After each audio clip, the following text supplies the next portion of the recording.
저는 올해 70입니다. 남편을 5년 전에 떠나보냈죠. 암이었습니다. 투병 기간이 길었어요.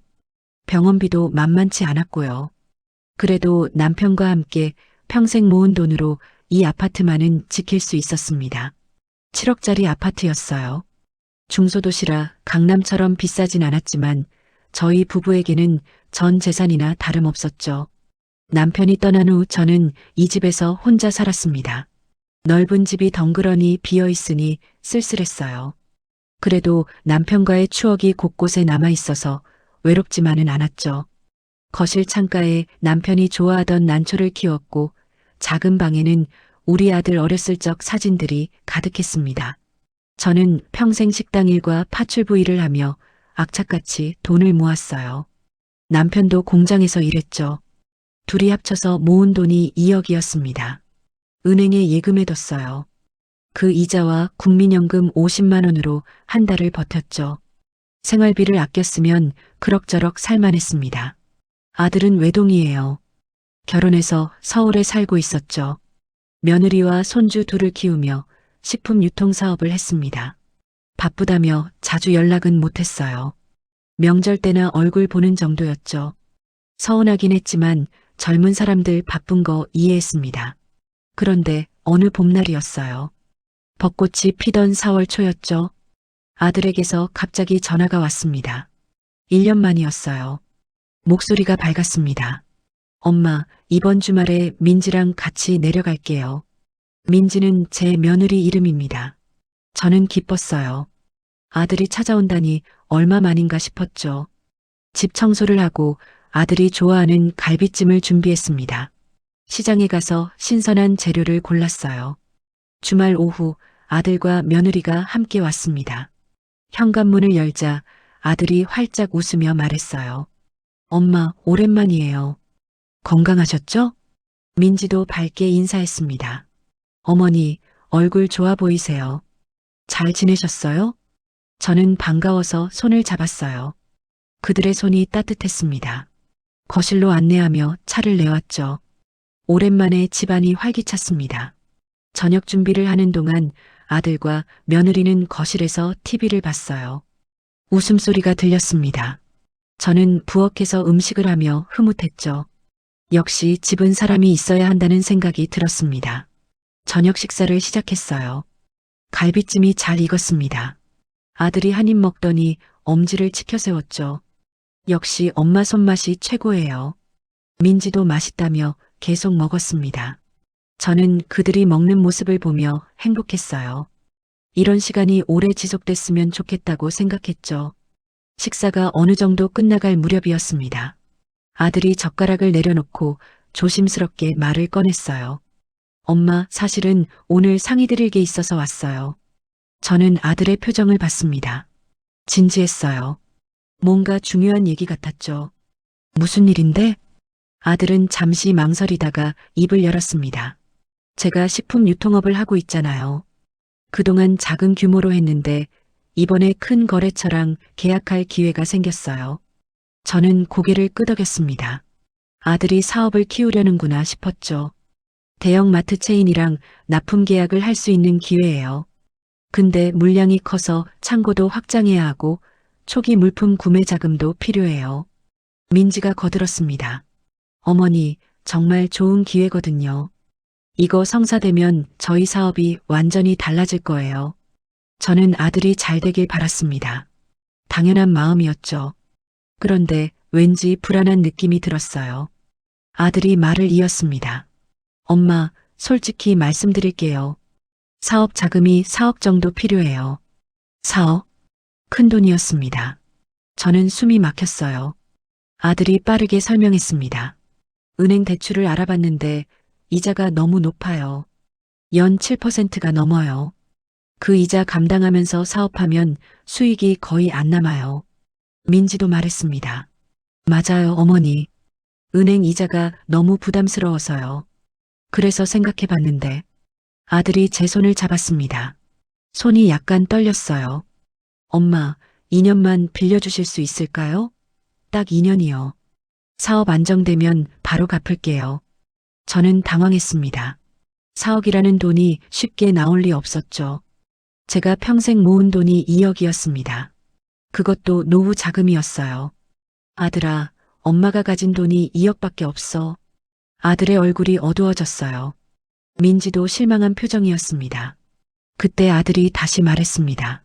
엄마, 그럼 이렇게 하면 어떨까요? 엄마 돈 2억에 이 아파트 담보로 2억만 더 대출 받아주시면 안 될까요? 담보대출. 저는 평생 빚을 진 적이 없었습니다. 남편과 함께 악착같이 모아서 이 집을 샀죠. 빚이 없다는 게 얼마나 마음 편한지 알았어요. 아들이 간곡하게 말했습니다. 엄마, 저 정말 이번 기회 놓치고 싶지 않아요. 은행 이자보다 훨씬 낮게 생각하시면 돼요. 2년 후엔 원금에 이자까지 붙여서 드릴게요. 민지도 눈물까지 글썽이며 말했습니다. 어머니, 이번 기회 놓치면 정말 후회할 것 같아요. 꼭 2년 안에 갚을게요. 약속드려요.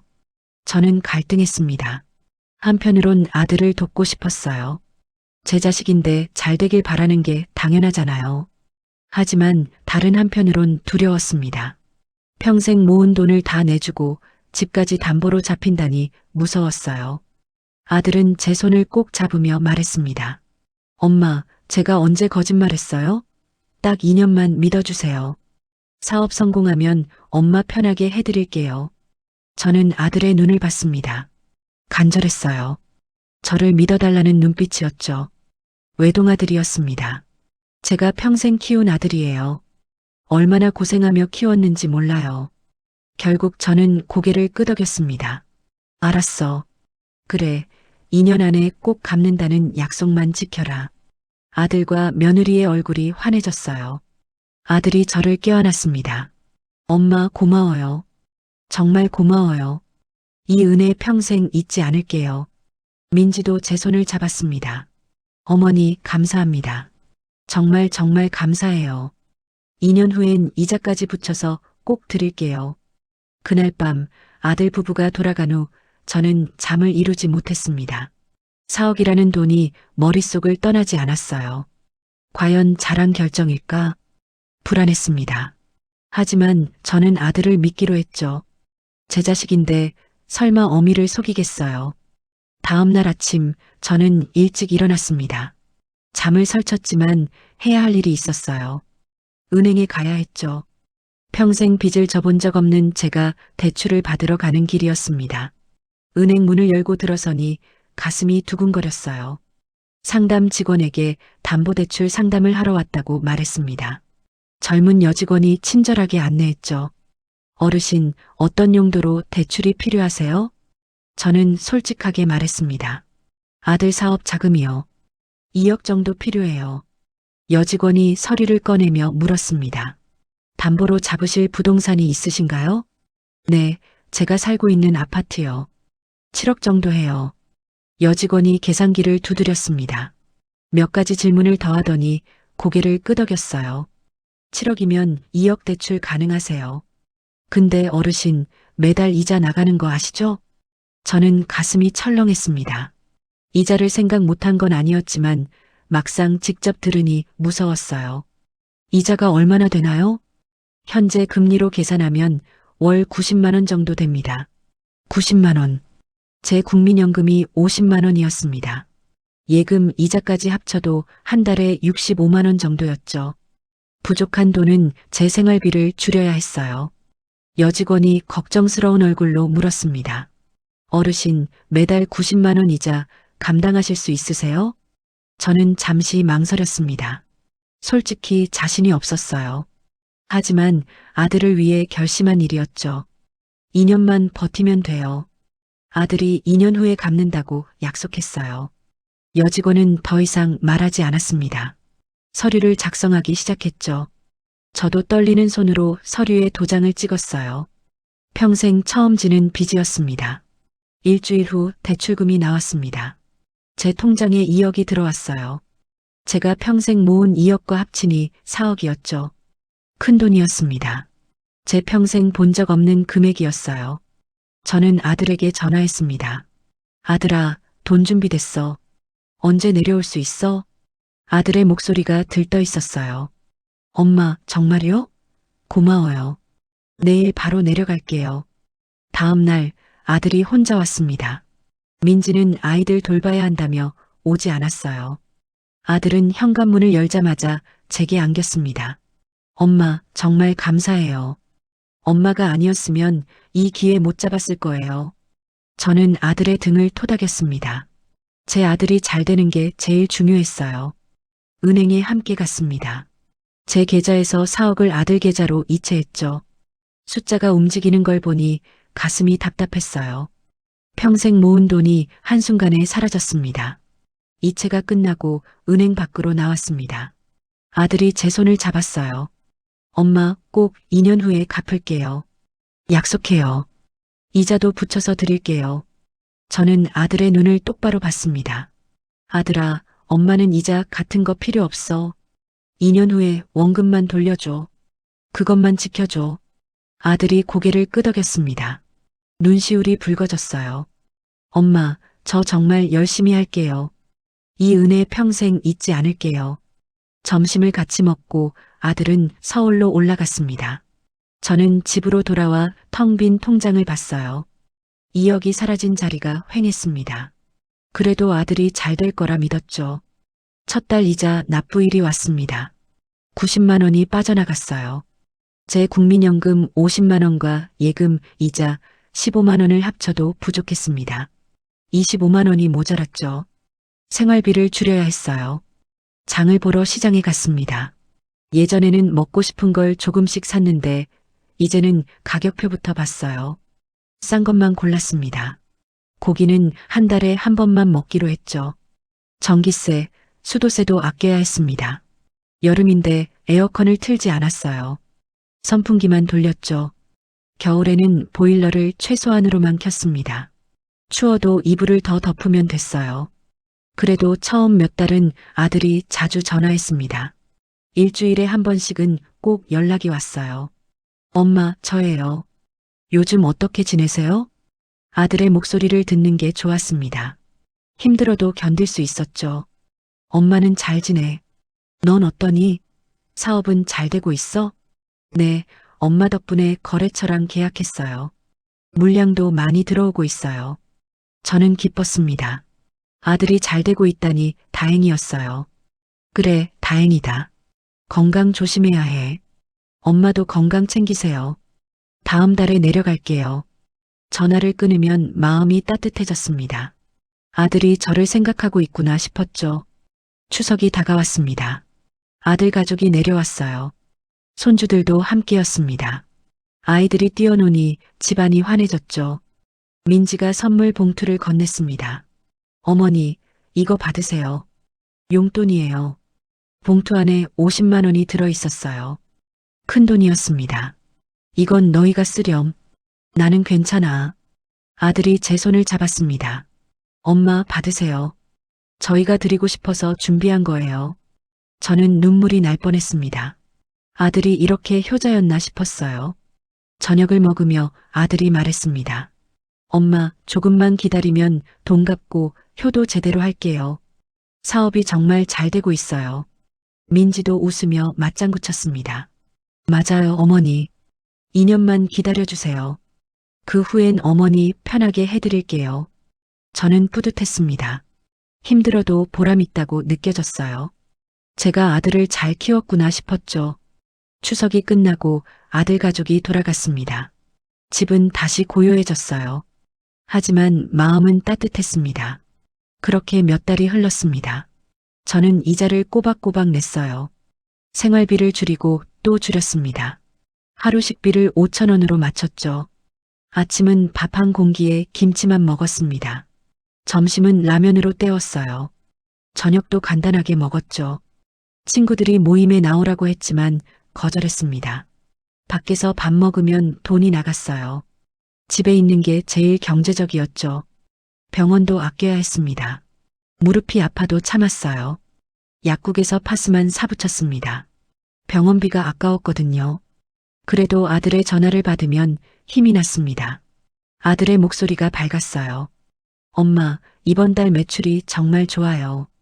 엄마 덕분이에요. 저는 웃으며 대답했습니다. 그래, 다행이다. 엄마는 내가 잘 되는 게 제일 기뻐. 통화를 끊고 나면 고생이 아깝지 않았습니다. 제 아들이 성공하고 있었어요. 2년만 버티면 됐습니다. 그 후엔 다시 편하게 살 수 있을 거였죠. 저는 달력의 날짜를 체크하기 시작했습니다. 2년 후를 손꼽아 기다렸어요. 그날이 오면 다시 예전처럼 살 수 있을 거라 믿었습니다. 6개월이 지났습니다. 계절이 바뀌고 있었어요. 따뜻했던 날씨가 쌀쌀해지기 시작했죠. 그런데 이상한 일이 생겼습니다. 아들의 전화가 뜸해졌어요. 처음엔 일주일에 한 번씩 전화하던 아들이 2주에 한 번으로 줄었습니다. 그러더니 한 달에 한두 번만 연락이 왔죠. 통화 시간도 짧아졌어요. 엄마, 저 잘 지내요. 바빠서 자주 전화 못해서 죄송해요. 그게 전부였습니다. 예전처럼 사업 얘기나 일상 얘기를 하지 않았어요. 급하게 끊는 느낌이었죠. 저는 아들이 바쁜가 보다 생각했습니다. 사업하느라 정신없겠지 하고 이해하려 했어요. 하지만 마음 한구석이 불편했습니다. 어느 날 저녁 저는 아들에게 먼저 전화를 걸었습니다. 벨이 여러 번 울렸어요. 받지 않을까 싶었는데 연결됐죠. 여보세요? 아들의 목소리가 바빠 보였습니다. 아들아, 나야. 요즘 어떻게 지내니? 엄마, 지금 회의 중이에요. 나중에 전화할게요. 그리고 뚝 끊어졌습니다. 저는 핸드폰을 내려다봤어요. 허전했습니다. 아들이 나중에 전화한다고 했으니 기다렸습니다. 하지만 그날 밤 전화는 오지 않았어요. 다음 날도 마찬가지였죠. 일주일이 지났습니다. 저는 다시 전화를 걸었어요. 이번에도 바쁘다며 끊었습니다. 엄마, 죄송한데 지금 거래처 미팅이에요. 다음에 전화드릴게요. 다음에라는 말만 반복됐습니다. 실제로 아들이 먼저 전화한 적은 없었어요. 저는 혹시 제가 너무 자주 전화하나 싶었습니다. 아들 귀찮게 하면 안 되겠다 싶어서 참았어요. 한 달에 한 번만 전화하기로 했죠. 그렇게 시간이 흘렀습니다. 1년이 다가오고 있었어요. 날씨가 추워졌습니다. 보일러를 최소한으로만 틀어서 집안이 춥었죠. 어느 날 아침 일어나는데 무릎이 너무 아팠습니다. 걷기가 힘들 정도였어요. 계단을 내려가다가 주저앉을 뻔했죠. 동네 약국에 가서 파스를 샀습니다. 약사가 걱정스러운 얼굴로 말했어요. 어르신, 이거 병원 가보셔야 할 것 같은데요. 무릎 연골이 다른 것 같아요. 저는 고개를 저었습니다. 괜찮아요. 파스만 붙이면 나아질 거예요. 사실 병원비가 없었습니다.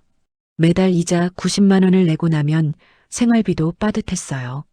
병원 가면 검사비, 치료비가 나갔죠. 그럴 여유가 없었습니다. 며칠을 참았지만 무릎이 계속 아팠어요. 밤에 잠도 제대로 못 잤습니다. 통증이 심해서 뒤척였죠. 결국 저는 아들에게 전화를 걸기로 했습니다. 손이 떨렸어요. 아들한테 돈 얘기를 꺼내는 게 처음이었거든요.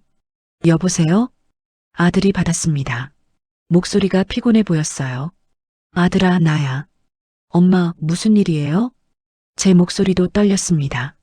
그게 엄마 무릎이 너무 아파서 병원을 가야 할 것 같은데 생활비가 좀 부족해서 그래. 아들이 한숨을 쉬었습니다. 길게, 무겁게. 엄마, 사업이 생각보다 안 풀려서 지금은 정말 어려워요. 저는 당황했습니다. 사업이 잘 된다고 하지 않았나요? 그래도 병원비 정도는.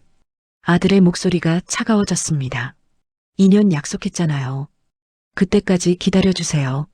저는 말문이 막혔어요. 짜증 섞인 목소리였습니다. 제가 부담스러운 존재가 된 것 같았죠. 아들아, 엄마가 조금만. 엄마, 저 지금 정말 바빠요. 나중에 통화해요. 또 끊어졌습니다. 저는 핸드폰을 쥔 채 멍하니 앉아 있었어요. 가슴이 답답했습니다. 그날 이후로 아들에게 전화하기가 두려워졌습니다. 전화를 걸어도 받지 않을 때가 많았어요. 받아도 바쁘다는 말만 했죠. 엄마, 지금 통화 어려워요. 엄마, 바빠요. 나중에요. 나중에는 오지 않았습니다. 아들이 먼저 전화한 적도 없었어요. 저는 며느리 민지에게 연락을 시도했습니다. 혹시 아들이 무슨 힘든 일이 있나 싶어서요. 여보세요, 민지야? 민지의 목소리도 냉랭했습니다. 어머니, 무슨 일이세요? 그게 아들이 요즘 전화를 안 받아서 혹시 무슨 일 있나 싶어서 민지가 짧게 대답했습니다. 남편이 요즘 스트레스가 심해요. 사업이 좀 어려워서요. 나중에 연락드릴게요. 그리고 통화가 끝났습니다. 저는 허탈했어요. 며느리도 저를 피하는 것 같았습니다. 무릎은 계속 아팠습니다. 결국 동네 병원에 갔어요. 의사가 엑스레이를 찍어보자고 했지만 검사비가 부담돼서 거절했죠. 선생님, 그냥 소염제만 처방해 주세요. 의사가 난처한 표정을 지었지만 약을 처방해 줬습니다. 약값으로 2만 원이 나갔어요. 그것도 아까웠지만 어쩔 수 없었죠. 집으로 돌아와 약을 먹었습니다. 통증이 조금 나아졌어요. 하지만 마음은 아팠습니다. 아들이 왜 이러는 걸까요? 사업이 어렵다고 했지만 그래도 어미한테 전화 한 통 못할 정도일까요? 저는 이해가 안 됐습니다. 밤마다 잠을 설쳤습니다. 불안했어요. 혹시 아들이 사업에 실패한 건 아닐까? 사업을 날린 건 아닐까? 온갖 생각이 머릿속을 맴돌았죠. 그래도 저는 아들을 믿으려 했습니다. 제 아들인데 설마 저를 버리겠어요. 2년 약속을 했으니 그때까지 기다려야죠. 달력을 보며 날짜를 세웠습니다. 1년이 지났어요. 이제 1년만 더 버티면 됐습니다. 그 후엔 원금을 돌려받고 이자 부담에서 벗어날 수 있었죠. 저는 하루하루 버텼습니다. 생활비를 더 줄였어요. 하루에 한 끼만 제대로 먹었습니다. 아침과 점심은 밥에 김치로 때웠죠. 친구들이 걱정했습니다. 야, 너 많이 야위었다. 밥 제대로 먹고 있어? 저는 웃으며 대답했습니다. 먹고 있어. 나이 들면 원래 살이 빠지는 거야. 친구들에게 제 사정을 말할 수 없었어요. 창피했습니다. 어느 날 밤 저는 남편 사진을 꺼내봤습니다. 환하게 웃고 있는 남편의 얼굴이었죠. 여보, 내가 잘한 걸까요? 우리 아들이 이렇게 변할 줄 몰랐어요. 눈물이 흘렀습니다. 남편이 살아 있었다면 이런 일이 없었을 거예요. 남편이 보고 싶었습니다. 그래도 저는 포기하지 않았습니다. 아들이 다시 예전처럼 돌아올 거라 믿었어요. 1년만 더 기다리면 됐습니다. 그때까지 버티기로 했죠. 1년 반이 지났습니다. 계절이 또 한 바퀴 돌았어요. 여름이 왔다가 갔고 다시 겨울이 왔죠. 저는 여전히 매달 90만 원 이자를 내고 있었습니다. 생활은 점점 더 힘들어졌어요. 고기는 기억도 안 날 정도로 오래 먹지 못했어요. 생선도 마찬가지였죠. 두부나 계란이 제일 싼 단백질이었습니다. 여름에는 에어컨을 켜지 않았습니다. 선풍기만 틀었어요. 더워서 잠을 설쳤지만 참았죠. 전기세가 아까웠거든요. 겨울은 더 힘들었습니다. 보일러를 하루에 2시간만 켰어요. 아침에 1시간, 저녁에 1시간이었죠. 나머지 시간은 이불을 뒤집어 쓰고 있었습니다. 손발이 시렸어요. 무릎도 계속 아팠죠. 하지만 병원은 갈 엄두가 나지 않았습니다. 약국에서 파스와 소염제만 샀어요. 친구들이 모임에 나오라고 연락했지만 계속 거절했습니다. 미안해, 요즘 몸이 안 좋아서. 사실은 돈이 없어서였어요. 밖에서 밥 먹으면 10,000원은 나갔습니다. 그 돈이 아까웠죠. 친구들이 하나둘씩 걱정하며 찾아왔습니다. 야, 너 많이 아파 보인다. 병원 가봐. 저는 웃으며 괜찮다고 했어요. 아무한테도 제 처지를 말할 수 없었습니다. 거울을 보면 깜짝 놀랐어요. 제 얼굴이 너무 야위어 있었죠. 뺨이 쑥 들어갔고 눈이 푹 꺼졌습니다. 머리카락도 많이 빠졌어요. 하지만 저는 참았습니다. 2년만 버티면 된다고 스스로를 다독였죠. 달력을 보며 날짜를 세는 게 유일한 낙이었습니다. 드디어 2년 약속 날짜가 한 달 앞으로 다가왔습니다.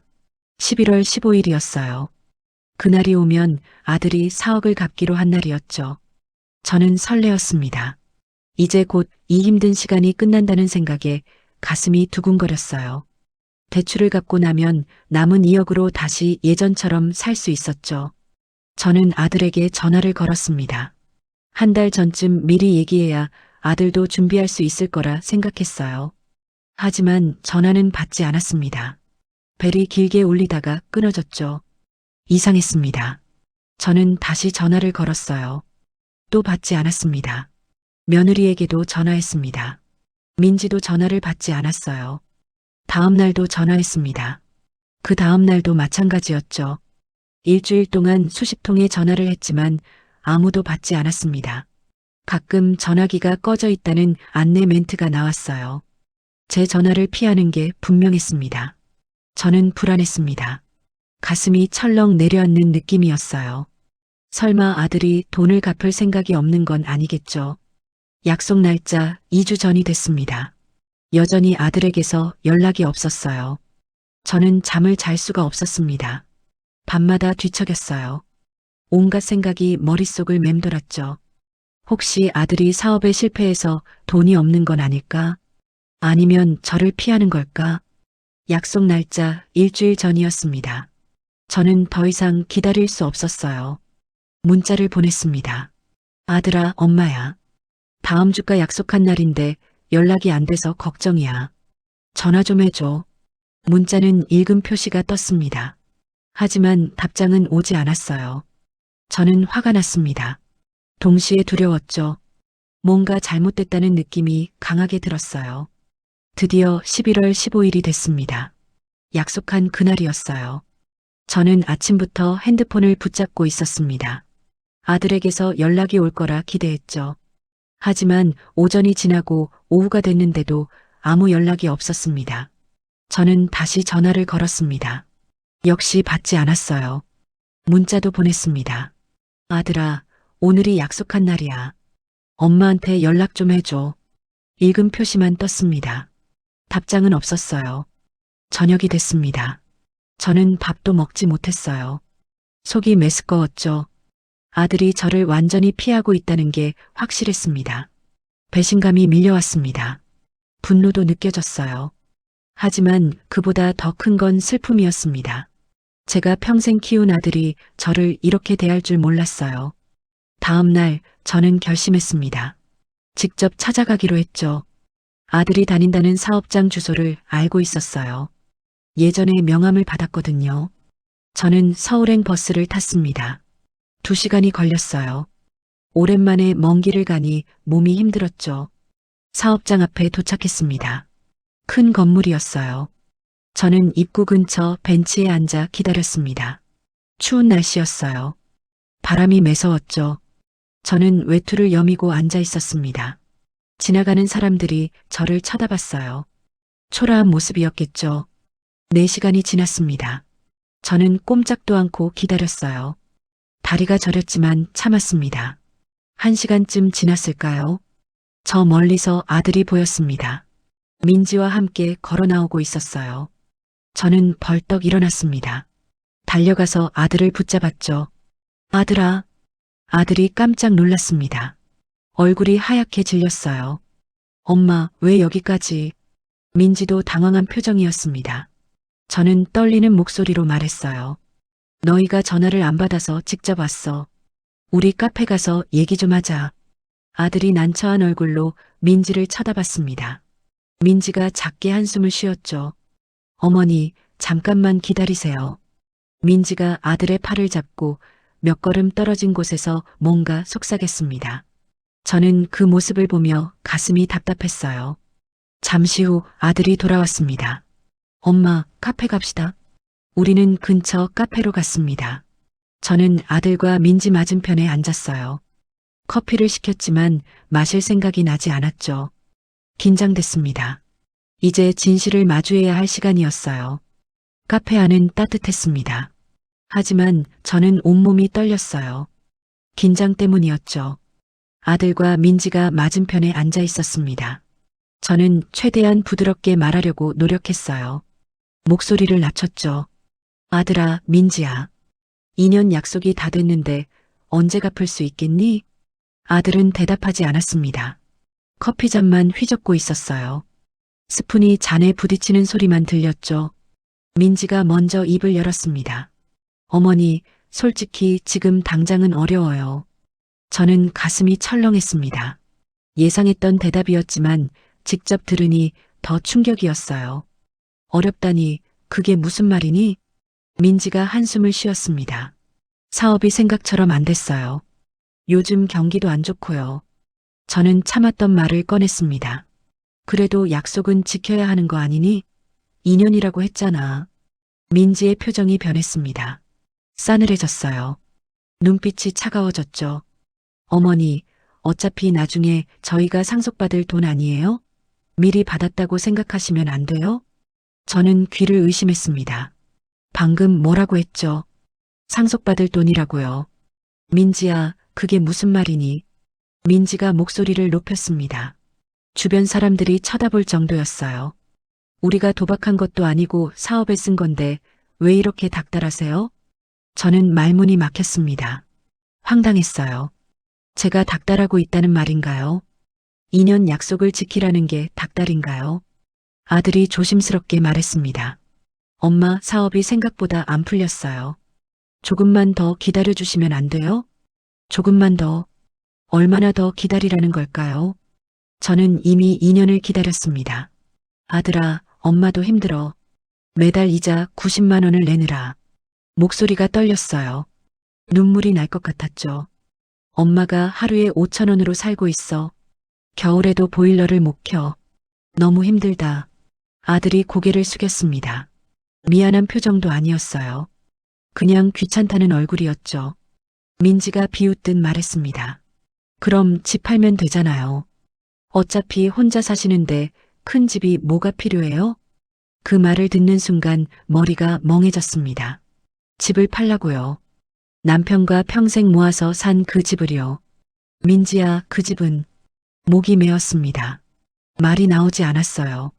그 집은 내 아버지랑 평생 모아서 산 집이야. 우리 추억이 담긴 곳이라고. 눈물이 흘러내렸습니다. 저는 울고 싶지 않았어요.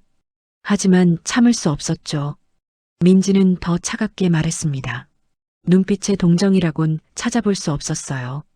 어머니, 솔직히 우리도 애들 키우느라 힘들어요. 학원비에 생활비에 돈 들어갈 때가 한두 군데가 아니거든요. 저는 어이가 없었습니다. 자기들도 힘들다고요. 제 돈 4억을 가져간 사람들이 힘들다고 하고 있었어요. 그래도 빌린 건 갚아야지. 민지가 말을 끊었습니다. 이렇게 압박 주실 거면 연락하지 마세요. 제 가슴이 철렁 내려앉았습니다. 압박이라고요. 제가 압박을 주고 있다는 건가요? 아들이 민지의 팔을 잡았습니다. 여보, 그렇게까지 말하지 마. 하지만 민지는 멈추지 않았어요. 마지막 한마디를 더 내뱉었죠. 돈 나올 구멍 없으니까 배째든지 알아서 하세요. 배째라는 말. 그 말이 귓전을 때렸습니다. 제 머릿속이 하얘졌어요. 민지가 자리에서 일어났습니다. 가방을 집어들었죠. 먼저 갈게요. 그리고 카페를 나갔습니다. 아들은 그 모습을 그냥 지켜만 봤어요. 말리지도 않았죠. 저는 아들을 봤습니다. 제 아들이 맞나 싶었어요. 이 사람이 정말 제가 배 아파 낳은 아들인가요? 아들아, 내가 정말 그렇게 생각하니? 아들이 한숨을 쉬었습니다. 엄마, 저도 어쩔 수 없어요. 정말 돈이 없어요. 그 말이 전부였습니다. 미안하다는 말도 없었어요. 어떻게든 해보겠다는 말도 없었죠. 아들도 자리에서 일어났습니다. 엄마, 저도 가봐야 해요. 민지 화났을 것 같아서요. 민지 걱정은 하면서 저는 걱정하지 않는 아들이었습니다. 저는 그 자리에 그대로 앉아 있었어요. 아들아, 잠깐만. 하지만 아들은 돌아보지 않았습니다. 카페 문을 열고 나가버렸죠. 저는 혼자 남겨졌습니다. 테이블 위에 식어가는 커피만 놓여 있었어요. 주변 사람들이 저를 쳐다봤습니다. 불쌍하다는 눈빛이었죠. 저는 창피했어요. 눈물을 닦았습니다. 배째라는 말이 계속 머릿속을 맴돌았어요. 며느리가 내뱉은 그 말이 칼처럼 제 가슴을 찔렀습니다. 제가 뭘 잘못했을까요? 아들을 도우려고 평생 모은 돈을 줬는데 이게 잘못인가요? 집까지 담보로 잡혔는데 그것도 제 욕심인가요? 상속받을 돈이라는 말도 충격이었습니다. 저는 아직 살아있는데 벌써 제 재산을 계산하고 있었던 거예요. 커피가 완전히 식었습니다. 저는 한 모금도 마시지 못했어요. 목이 메어서 넘어가지 않았죠. 한참을 그렇게 앉아 있었습니다. 정신을 차리고 보니 해가 지고 있었어요. 밖이 어두워졌죠. 저는 자리에서 일어났습니다. 다리에 힘이 없었어요. 비틀거리며 카페 문을 나섰죠. 버스 정류장까지 걸어갔습니다. 사람들이 오가는 거리였지만 저는 혼자였어요. 이렇게 외로울 수가 없었습니다. 집으로 돌아가는 버스 안에서 저는 창밖을 봤습니다. 불빛들이 흘러갔어요. 눈물이 계속 났죠. 돈보다 더 아픈 건 아들의 태도였습니다. 제게 저렇게 대할 수 있다는 게 믿기지 않았어요. 며느리의 말도 충격이었지만 그걸 말리지 않은 아들이 더 실망스러웠죠. 집에 도착했습니다. 텅 빈 집이었어요. 불을 켜지 않고 그대로 주저앉았습니다. 어둠 속에서 저는 울었습니다. 소리내어 울었어요. 평생 이렇게 서럽게 운 적이 없었습니다. 남편 사진을 꺼내봤습니다. 흐릿하게 보이는 남편의 얼굴이었죠. 여보, 우리 아들이 이럴 줄 몰랐어요. 내가 뭘 잘못 키운 걸까요? 대답은 없었습니다. 남편은 이미 이 세상 사람이 아니었죠. 저는 그날 밤 잠을 자지 못했습니다. 배째라는 말이 귀에서 떠나지 않았어요. 그 말이 제 가슴에 못을 박았습니다. 아들을 이제 어떻게 해야 할까요? 더 이상 기대하면 안 될 것 같았어요. 아들은 이미 제 아들이 아니었습니다. 그날 밤부터 저는 잠을 이루지 못했습니다. 눈을 감으면 며느리의 얼굴이 보였어요. 배째라는 말이 귓가에 맴돌았죠. 다음 날도 마찬가지였습니다. 밥도 먹지 못했어요. 목으로 넘어가지 않았죠. 물만 마셨습니다. 사흘째 되는 날 저는 거울을 봤습니다. 제 얼굴이 무서울 정도로 초췌했어요. 눈은 퉁퉁 붓고 뺨은 더 꺼졌습니다. 밤마다 울었습니다. 소리내어 울었어요. 이불을 뒤집어 쓰고 울었죠. 내가 평생 키운 아들이 어떻게 엄마한테 이럴 수가. 그 생각만 들었습니다. 믿을 수가 없었어요. 아들을 낳고 기저귀를 갈던 기억이 났습니다. 밤새 열이 나서 간호하던 일도 떠올랐어요. 학교 입학식 때 손을 잡고 간 날도 생각났죠. 다 제 착각이었을까요? 제가 아들을 사랑한 만큼 아들은 저를 사랑하지 않았던 걸까요? 나흘째 저는 남편 사진 앞에 앉았습니다. 여보, 나 어떻게 해야 해요? 아들이 날 버렸어요. 대답은 없었습니다. 당신이 있었으면 이런 일 없었을 텐데. 아들이 이렇게까지 안 했을 거예요. 눈물이 또 났습니다. 남편이 너무 보고 싶었어요. 일주일이 지났습니다. 저는 결심했어요. 더 이상 아들을 기다릴 수 없었습니다. 이 아들은 이제 내 아들이 아니다. 마음속으로 몇 번이나 되뇌었습니다. 받아들이기 힘들었지만 사실이었어요. 더 이상 이런 아들에게 기대할 수 없었습니다. 기대했다가는 제가 망가질 것 같았죠. 내 인생이라도 제대로 살아야겠다. 저는 거울을 봤습니다. 70살 할머니가 거기 있었어요. 남은 인생이 얼마나 될까요? 10년 아니면 20년쯤 될까요? 그 시간을 이렇게 비참하게 살 순 없었습니다. 매달 90만 원 이자를 내며 굶주릴 순 없었어요. 다음 날 아침 저는 옷을 차려입었습니다. 오랜만에 외출복을 꺼냈죠. 부동산에 가기로 했습니다. 동네 부동산 문을 열고 들어갔어요. 중개인이 반갑게 맞았습니다. 어르신, 어서 오세요. 무슨 일로 오셨어요? 저는 떨리는 목소리로 말했습니다. 집을 팔려고요. 중개인이 놀란 표정을 지었어요. 아니, 그 좋은 집을요? 왜 파시려고요? 저는 대답하기 싫었습니다. 사정이 있어서요. 급하게 팔아야 해요. 중개인이 고개를 끄덕였습니다. 얼마에 내놓으실 건가요? 시세가 7억 정도 하는데요. 저는 빨리 팔고 싶었습니다. 하루라도 빨리 이 상황에서 벗어나고 싶었어요. 6억 8천에 내놓을게요. 중개인이 눈이 휘둥그레졌습니다. 6억 8천이요? 그건 너무 싼데요. 천천히 파시면 7억은 받으실 수 있어요. 저는 고개를 저었습니다. 괜찮아요. 빨리 팔리는 게 중요해요. 중개인이 걱정스러운 얼굴로 물었습니다. 어르신, 무슨 일 있으세요? 왜 이렇게 급하게 파시는데요? 저는 눈물이 날 것 같았습니다. 하지만 참았어요. 그냥 사정이 있어요. 빨리 처리해 주세요. 중개인이 더 이상 묻지 않았습니다. 매물로 올리겠다고 했죠. 집으로 돌아왔습니다. 남편과 살던 집이었어요. 아들을 키운 집이기도 했죠. 거실을 둘러봤습니다. 소파에 남편이 앉아있던 모습이 떠올랐어요. 저녁마다 TV를 보던 모습이었죠. 부엌으로 갔습니다. 여기서 매일 밥을 했어요. 아들이 좋아하는 음식을 만들었죠. 작은 방으로 갔습니다. 아들의 어린 시절 사진이 걸려 있었어요. 환하게 웃는 아들의 얼굴이었죠. 그 아이의 아내가 저한테 배째라고 했습니다. 저는 사진을 떼어냈어요. 더 이상 보고 싶지 않았습니다. 이틀 후 중개인에게서 전화가 왔습니다. 어르신, 벌써 보러 오겠다는 사람이 있어요. 금매라 관심이 많네요. 그 주말 몇 팀이 집을 보러 왔습니다. 저는 방 안에 있었어요. 남들이 제 집을 구경하는 게 견디기 힘들었죠. 한 달이 지났습니다. 중개인에게서 전화가 왔어요. 어르신, 계약하겠다는 분이 나타났어요. 6억 8천에 사겠대요. 드디어 팔렸습니다. 저는 안도했어요. 동시에 슬펐죠. 계약일이 잡혔습니다. 저는 서류에 도장을 찍었어요. 손이 떨렸습니다. 잔금일까지 한 달이 남았습니다. 그동안 짐을 싸야 했어요.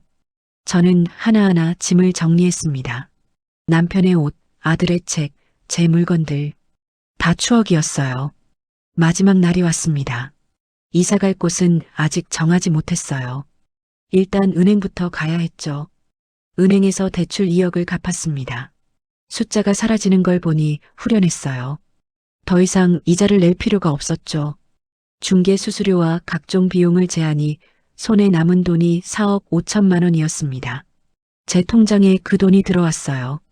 4억을 아들에게 줬는데 돌아온 건 4억 5천이었습니다. 5천만 원 더 생긴 셈이었죠.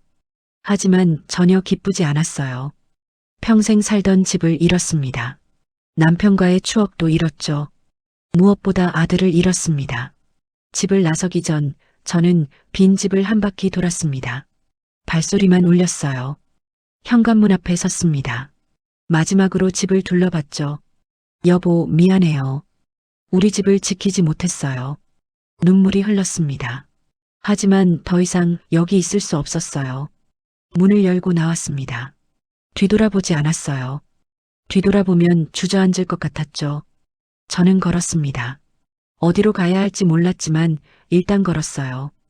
통장에는 4억 5천만 원이 있었습니다. 큰 돈이었죠. 하지만 공허했어요.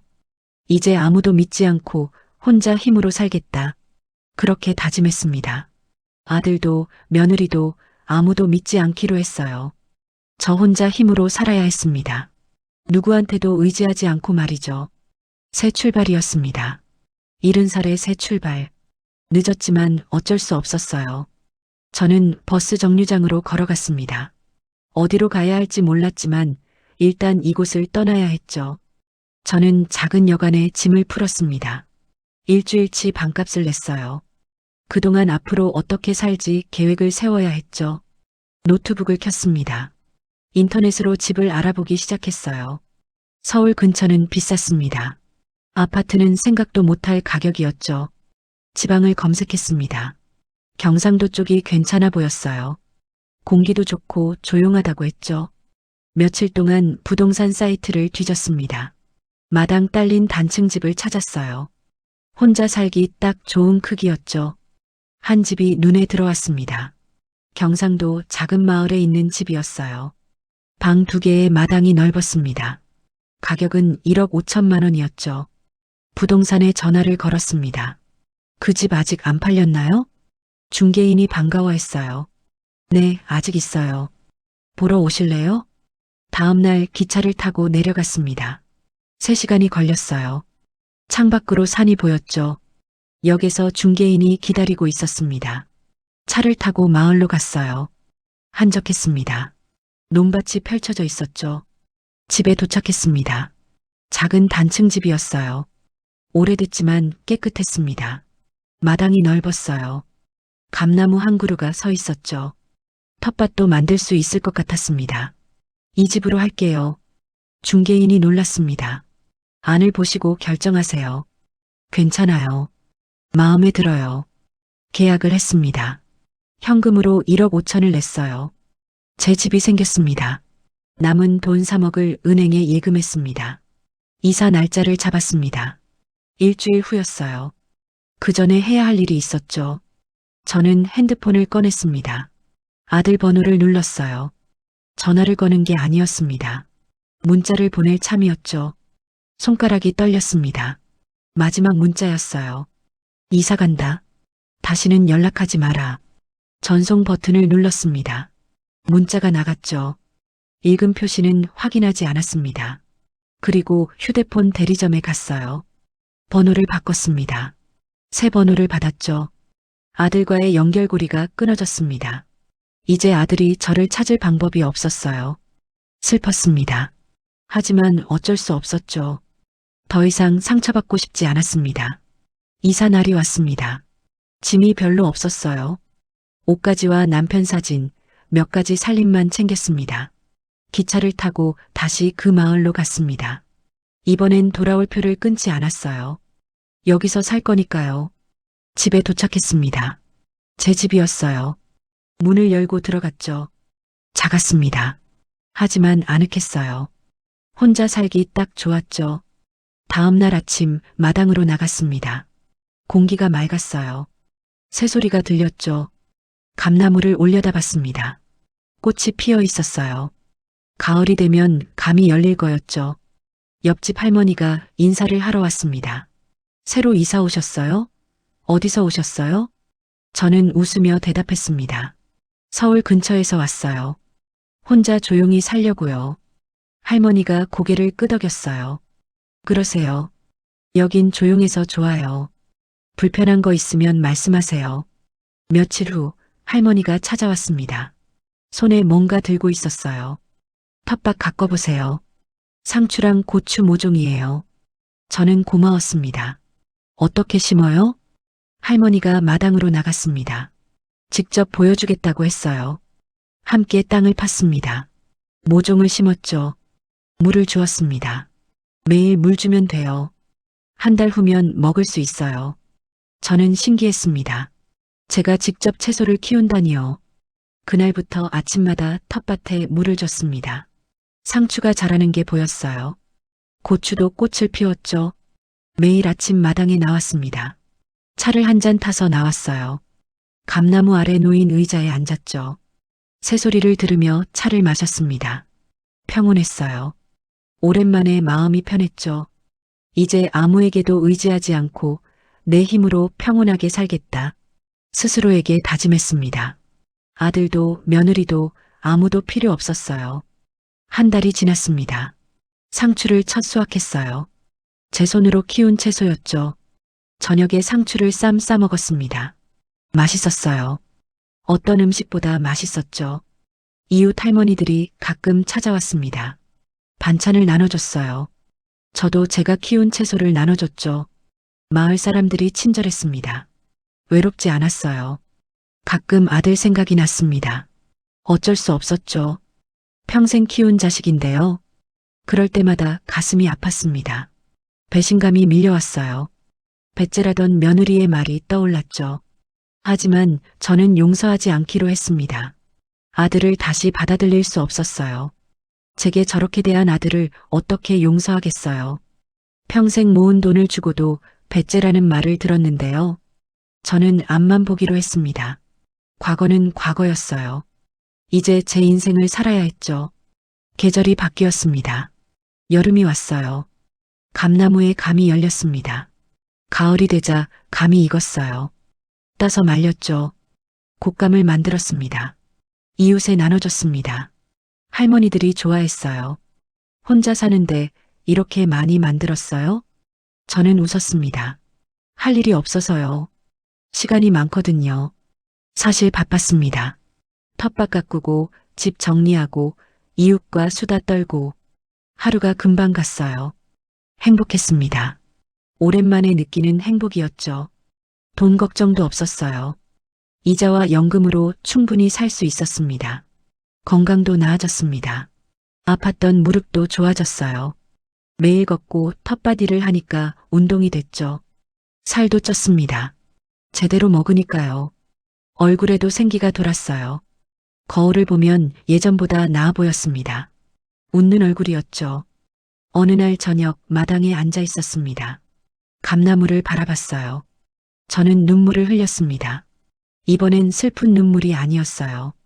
안도의 눈물이었죠. 제 선택이 옳았습니다. 아들을 포기한 게 맞았어요. 이제 저는 자유로웠습니다. 누구한테도 기대지 않고 제 힘으로 사는 사람이었죠. 70살의 새 출발이었습니다. 늦지 않았어요. 아직 살 날이 남았으니까요. 저는 그 시간을 행복하게 살 거였습니다. 제 방식대로요.